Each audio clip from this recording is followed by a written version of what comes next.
आशारे रहीजिव कि Gopalpur Sambalpur rail line प्रकल्प Bhanjanagar bar association कार्यालय परिसर में आज गोपालपुर संबलपुर रेल लाइन दाबी नहीं एक बैठक होइथिला। बैठक में बार एसोसिएशन सभापति शैलेन्द्र नारायण साहू अध्यक्षता करथिले।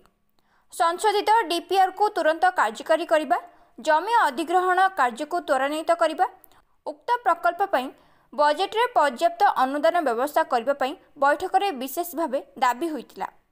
वरिष्ठ आईनजीवी doctor Sushant Tripathi, bar association संपादक राजेंद्र प्रधान कहिथिले जे स्थानीय विधायक प्रद्युम्न कुमार नायकों को प्रकल्प कार्य किभली अग्रगति हेब से नै अवगत करा जायछि। एनै से मुख्यमंत्री को जणाइबे बोली से प्रतिश्रुति दैछन्ति बोली संपादक कहिथिले।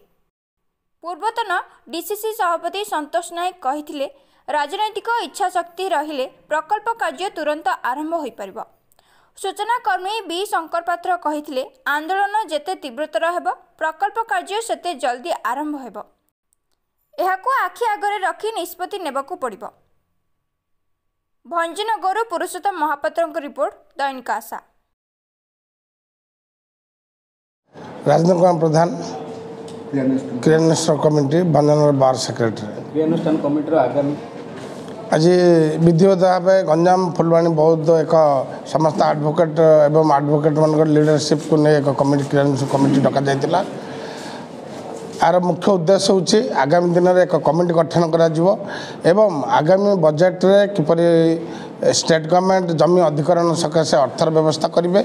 तत्संगे संगे राज्य सरकार केंद्र सरकार सह कथबार्ता करी सहानुभूतिक परिस्थिति रे जमी प्रथम बजेट रे जो आगामी बजेट 2024-25 रेलवे बजेट हम से बजेट रे आम जो अर्थदान मिनिमम 3-4 हजार कोटी टंका रखिए ताहले यह कार्यकारी होबार संभावना आगू निश्चय बढ़िबो।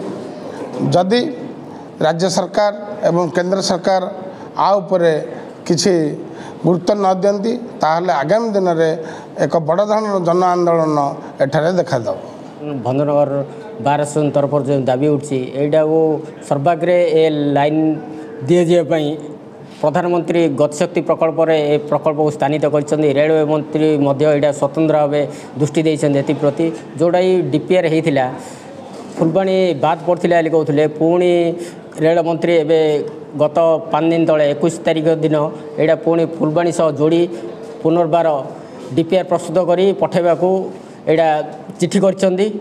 गोपालपुर संबलपुर रेलवाई रेल प्रकल्प नूतन रेल प्रकल्प कार्यकारी हेले दीर्घ वर्षर दाबी लोकंकर समाप्त हो पार और अर्थनैतिक भौगोलिक स्थिति दृष्टि यहाँ दक्षिण को पश्चिम ओडिशा सहित संजोग हो पार जोड़ा कि दीर्घ दिन दाबी लोकंर यहाँ हो पार गमनागमन सहित सबकिछि माल परिवहन आरंभ करी सबकिछि सुबंदोबस्त हो पार आशा करी